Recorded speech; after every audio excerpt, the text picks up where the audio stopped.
Hi everyone, welcome back to my channel.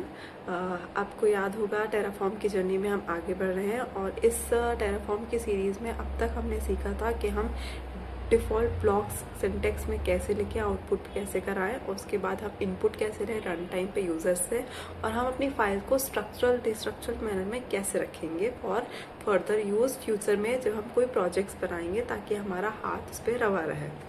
आज की इस वीडियो में हम ये सीखने वाले हैं कि वेरिएबल्स कितने टाइप के होते हैं टेराफॉर्म में और हम वेरिएबल्स का यूज़ कैसे करते हैं और कौन सा वेरिएबल किस काम आता है, इस तरह की चीज़ों को हम सीखेंगे। अभी यहाँ पे मैं सारे ही वेरिएबल्स करके नहीं दिखाने वाली हूँ अभी, वरना तो ऐसे बहुत ज़्यादा बड़ी वीडियोस डल जाएंगी। वेरिएबल्स के बारे में ओवरव्यू डॉक्यूमेंटेशन बताऊंगी और एक यूज़ करने का तरीका या सिंटेक्स बताऊंगी कैसे होता है। फिर जैसे जैसे हमको ज़रूरत पड़ेगी हम वैसे वैसे यूज़ करेंगे और मैं उस वीडियो में बोल भी दूंगी कि भाई ऐसा है, ये एक नया वेरिएबल डिस्कवर हुआ है हमारी अभी तक की जर्नी में जो हमने यूज़ नहीं किया है ना।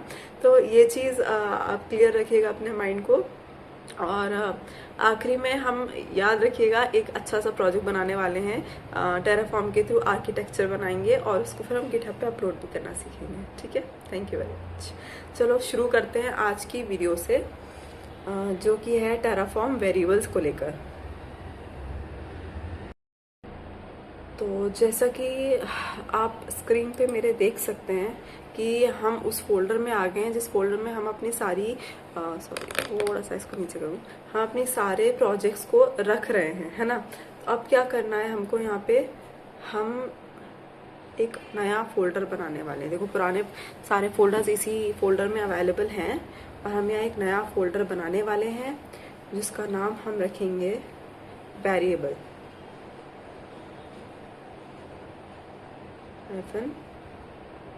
लर्न। ये हमारे फोल्डर का नाम है, वेरिएबल लर्न कर रहे हैं तो वेरिएबल हाइफन लर्न।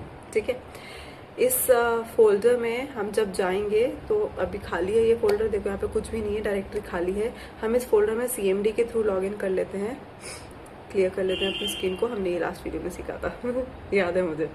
तो अब यहाँ पे जाते हैं अपने वेरिएबल वाले फोल्डर में जहाँ पे हम कुछ भी रखो, तो वहाँ पे अभी खाली था, कुछ भी नहीं था, डायरेक्टरी खाली थी। ठीक है ना, वो खाली है। अब हम यहाँ पे अपना कोर एडिटर खोलेंगे ताकि VS एडिटर जिसको मैं यूज़ करती हूँ, आपको जो अच्छा लगे आप वो यहाँ पे खोल सकते हैं इस पाथ पे। मैं VS एडिटर यूज़ करती हूँ। ये रहा मेरा वेरिएबल लर्न वाला डायरेक्टरी, इस डायरेक्टरी पे खोल लिया, पाथ पे मैंने डायरेक्टरी पे खोल लिया है। और यहाँ हम एक नई फाइल बनाएंगे जिसका नाम हम स्ट्रिंग हाइफन वेरिएबल.tf रखेंगे। ठीक है, हम यहाँ पे स्ट्रिंग वेरिएबल इनपुट लेने वाले हैं, इसलिए हम यहाँ पे स्ट्रिंग रखेंगे। हम एक और टाइप का वेरिएबल इनपुट लेंगे तो अलग फाइल में वहाँ पे स्टोर करेंगे, क्योंकि ये बात याद रखिएगा, मोटिव हम स्ट्रक्चरल डिस्ट्रक्चरल मैनर में भी अपने फाइल फॉर्मेट को रखने वाले हैं, फाइल को रखने वाले हैं कोड को फ्यूचर यूज़ के लिए। थोड़ा बहुत चीटिंग करते हैं यहाँ पे, कोड को कॉपी कर पेस्ट कर लेते हैं ताकि हमें थोड़ा सा लिखने में आसानी हो जाए। नॉर्मल पुराना जो वेरिएबल था जिसमें हमने वर्ल्ड इनपुट लिया था, याद है, हम लाइफ इनपुट ले रहे थे, वही वाली चीज़ हमने यहाँ पे डाल दी है। ठीक है, ये हमारा जो इतनी सी चीज़ है ना, ये वेरिएबल यूजर नेम, ये हमारा सिर्फ स्ट्रिंग इनपुट लेता है, ये स्ट्रिंग टाइप इनपुट है, डिफॉल्ट स्ट्रिंग टाइप इनपुट है ये। ठीक है, आउटपुट करा लेते हैं एक बार इसको।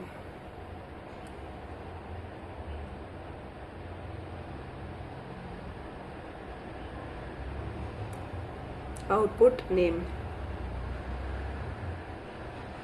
जो तरीका था उसको वापस रखते हैं वैल्यू को लिखने का स्ट्रिंग के फॉर्मेट में। देखो यूजर आउटपुट का हमारा जो वेरिएबल था हम एज इट इज उठा के वहाँ पे पेस्ट कर रहे हैं। ठीक है, हमने यहाँ पे अपना वेरिएबल पेस्ट कर लिया। जैसे पुराना अभी तक कोड था, ये वही कोड है, इसमें कुछ भी हमने चेंज नहीं किया है अभी पुराने ही कोड पे हम वर्क कर रहे हैं। अब हम एक नया फाइल बनाएंगे। ये हमने स्ट्रिंग वेरिएबल लेना तो सीख लिया था, हम इंट वेरिएबल लेना सीखेंगे। सॉरी, इंट वेरिएबल .tf, ये तो मैं .tf लगाना भूल गई। ये मेरी फाइल का नाम है int variable.tf। हम यहाँ पे इंटीजर वेरिएबल इंटीजर वैल्यू को इनपुट लेंगे रन टाइम पे फ्रॉम द यूज़र और फिर उसको हम मतलब आउटपुट करवाएंगे। ठीक है, तो कैसे लेते हैं हम यहाँ पे सीखने वाले हैं।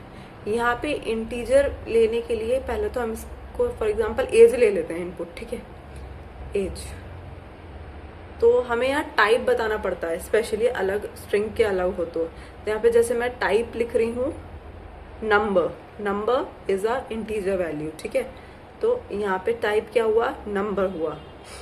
यहाँ पे हेलो और फिर यहाँ पे जो हमारा वेरिएबल का नेम था वो था नंबर, तो हम यहाँ पे नंबर लिख देंगे। सॉरी, माय मिस्टेक, हम यहाँ पे नंबर क्यों लिखेंगे,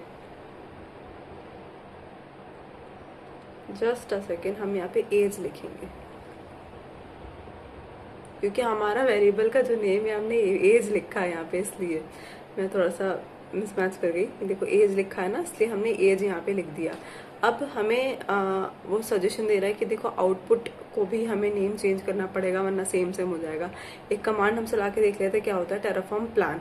ठीक है, देखो एरर आ गया, डुप्लीकेट नेम, बहुत इजीली आ रहा है एरर डुप्लीकेट नेम, और फाइल नेम भी बता रहा है इंट वेरिएबल.tf के लाइन नंबर 6 में। एरर रीड करना सिखाने के लिए मैंने वहाँ छोड़ दिया था। अब यहाँ पे हम लिख देते हैं इसको फॉर एग्जांपल एजेस। ठीक है, अपने आउटपुट ब्लॉक का नाम एजेस डाल देते हैं। अब जो आउटपुट में नेम आ रहा था अब ये नहीं आना चाहिए, तो प्लान करते हैं एज पूछ रहा है एंटर करने को, तो हम इसे एज दे देते हैं। फॉर एग्जांपल 14 हमने एज दे दी। अब याद है यूज़र नेम भी हम ले रहे थे इनपुट, तो यूज़र नेम में हम आउटपुट इनपुट दे देते हैं इसको सनी फॉर एग्जांपल। ठीक है, और ये देखो हमने इसे प्रिंट कराया, तो एजेस में हेलो सनी और नेम्स में एजेस 14 आ गया। मिस्टेक हो गई, ऐसा क्यों हुआ देखते हैं। ओह, मैंने यहाँ पे ही मिसमैच कर दिया ना, देखो मैंने आउटपुट के नेम्स में मिसमैच कर दिया। स्ट्रिंग में मैंने एजेस डाल दिया और एजेस में मैंने स्ट्रिंग डाल दिया।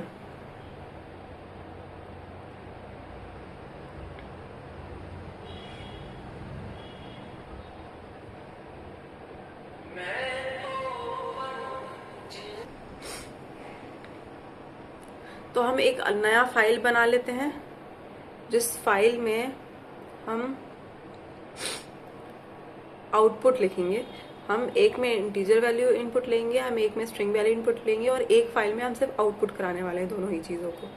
ठीक है, तो हम ये दोनों ही चीज़ें यहाँ से कॉपी करके वहाँ पे शिफ्ट कर देते हैं आउटपुट्स को।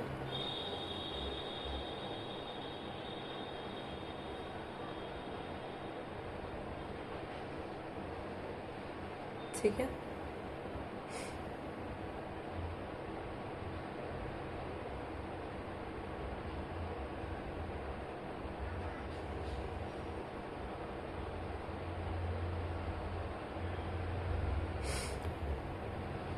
यहाँ पे हम यहाँ पे भी स्ट्रक्चर मैनर फॉलो कर रहे हैं, याद रखिएगा अपने फॉर्मेट पे, ताकि आगे के लिए हमें आसानी हो।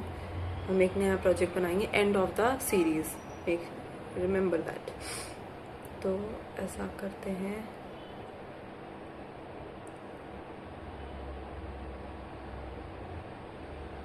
मेरा माउस हैंग हो गया, क्या हो भाई।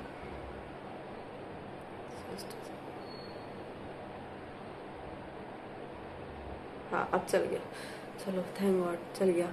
योर एजेस हम एक ही जगह इनपुट करा रहे हैं, आउटपुट करा रहे हैं एक ही लाइन में। Your ages age. ठीक है, एक में हम देखो स्ट्रिंग वेरिएबल लिए हैं, एक में नंबर एज अ वेरिएबल लिए हैं एज, और हम दोनों को एक ही आउटपुट पे रख रहे हैं फिलहाल। Hello this your age is this, whatever is the input. अब यहाँ हम करते हैं Terraform plan, sorry I enter the slash by mistakenly. Terraform plan अभी हमसे देखो एज मांग रहा है, तो हमने एज डाल दी 15। यूज़र नेम मतलब नेम क्या होगा इनपुट में, हमने नेम डाल दिया फॉर एग्जांपल गुड़िया। देखो यहाँ पे आ गया हेलो गुड़िया योर एज इज़ 15। अब मेरे ख्याल में मैंने नेम्स वाली फाइल को सेव नहीं किया था, तभी वहाँ पे जो है आउटपुट में एज भी आ रहा है, तो मैंने फिर से सेव में गलती कर दी। इसको हम कर लेते हैं कंट्रोल एस से सेव। आप एक बार ट्राई करके देख लेते हैं। 16 लकी फॉर एग्जांपल। और ये देखो अब एक ही आ रहा है, ठीक है ना। हेलो लकी और एज इज 16 हमारा आउटपुट आ रहा है एक ही लाइन में। अब अपने को क्या करना है, अब ये चीज़ तो हम सीख गए। ऐसा भी तो हो सकता है कि हमें एक ही पाइपलाइन में, एक ही कमांड में हमें दो चीज़ों को डालना हो। जैसे अभी हमने यूज़र नेम में फैमिली डाल रखा था लास्ट, उसमें हम यहाँ पे एक और वेरिएबल पास करें। मल्टीपल वेरिएबल भी तो पास हो सकते हैं ना, फ्रॉम CI/CD पाइपलाइन, जेनकिंस हो या एंसिबल हो, कोई भी टूल हो, तो वहाँ पे हम कैसे चीज़ों को चलाएंगे।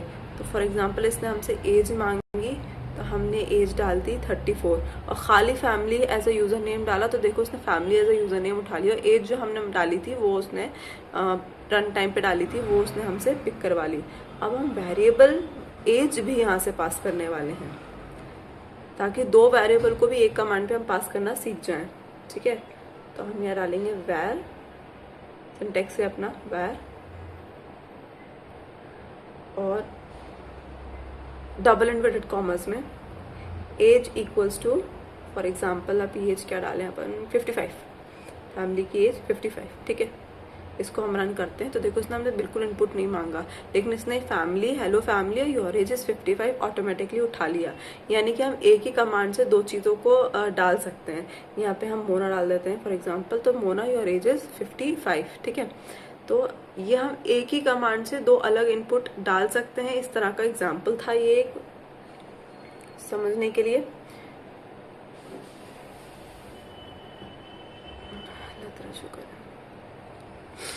हाँ, अब क्या होगा, हम डिफ़ॉल्ट भी तो सेट कर सकते हैं कि अगर हम नहीं डाले, भूल गए डालना रन टाइम पे CI/CD पाइपलाइन से, तो एज फॉर एग्जांपल और डिफ़ॉल्ट अगर नहीं डाला है तो 20 उठ जानी चाहिए फॉर एग्जांपल, ठीक है। इसको कर लेते हैं हम सेव। ऐसे स्ट्रिंग में भी हम डिफ़ॉल्ट वैल्यू डाल देते कि हमने कुछ भी नहीं डाला, तो वहाँ पे भी डिफ़ॉल्ट उठ जाना चाहिए कुछ ना कुछ, ठीक है। तो डिफ़ॉल्ट फॉर एग्जाम्पल हम डालते थे ट्विंकल, ठीक है, डिफ़ॉल्ट ट्विंकल हम डाल देते हैं नेम, और इसको कर लेते हैं सेव, ट्विंकल का T कैपिटल करके। अब हम जाएंगे अपनी CMD पे, वहाँ पे पुराना कमांड चलाएंगे जिसमें हम कुछ भी पास नहीं करेंगे, सिर्फ प्लान करेंगे, ठीक है। तो और इनपुट हमने कुछ भी नहीं दिया है, तो अब हमसे इनपुट लेना भी नहीं चाहिए और इसने हमें डिफ़ॉल्ट आउटपुट देना चाहिए। देखो hello twinkle your age is 20, इसने हमें आउटपुट में दे दिया है। तो इस तरह से हम आउटपुट्स करा सकते हैं, रन टाइम पे डिफ़ॉल्ट वैल्यू दोनों में सेट कर सकते हैं और इस तरह से उठवा सकते हैं। तो ये एक तरीका होता है रन टाइम पे डिफ़ॉल्ट वैल्यू लेने का, और टाइप के हिसाब से हम उसको प्रिंट करवा सकते हैं इस चीज़ का। तो हमें ये ख्याल रखना है। थैंक यू वेरी मच, आज की वीडियो के लिए इतना ही। नेक्स्ट वीडियो में हम एक और वेरिएबल के बारे में सीखेंगे, ठीक है। Thank you.